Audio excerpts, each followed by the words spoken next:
પાલનપુર નગરપાલિકાની જો આપ વાત કરતા હો તો 2015માં જ્યારે ચૂંટણી થઈ ત્યારે કોંગ્રેસ અને ભાજપ સામસામે હતા. ત્યારે માત્ર એક સીટના ડિફરન્ટના લીધે ભાજપે પોતાની ત્યાં આગળ સત્તા પ્રસ્થાપિત કરી હતી. એ પછી 2020-21ની જો વાત કરીએ તો એ દરમિયાન પીપાંખીઓ જંગ થયો હતો. એના લીધે કોંગ્રેસની સીટો સાવ ઘટી ગઈ. આ વખતે પણ જો પીપાંખીઓ જંગ થશે તો તમે કેવી રીતે રિઝલ્ટ કાઢશો? તો ચૂંટણી આવશે, રણનીતિ બનશે, કોંગ્રેસના કાર્યકર્તાઓને પૂછીને આગામી ચૂંટણીની રણનીતિ બનાવશું. અને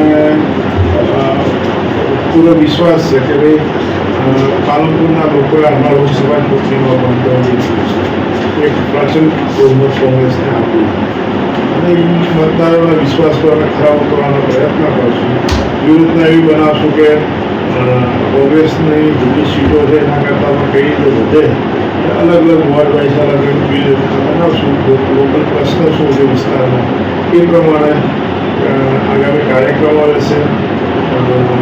થોડાક સમય પછી ભાજપના જે ભ્રષ્ટાચાર છે કર્યા છે એનું પણ અમે એક બહાર પાડશું અને લોકોના ઘરે ઘરે કહીશું કે આ વિસ્તારમાં આટલું કામ ભોપાલો થયા છે, જે લોકો જાગૃત કરશું. અને પાલનપુરના લોકો હંમેશા ક્યાંક ને ક્યાંક કોંગ્રેસ તરફી મતદાન કરશે. આ વખતે ક્યાંક જે કચાશ રહેતી છે ગઈ વખતે રહી છે કે એની પહેલાં રહી છે એ દૂર કરવા માટે સૌ સાથે કામ કરશે.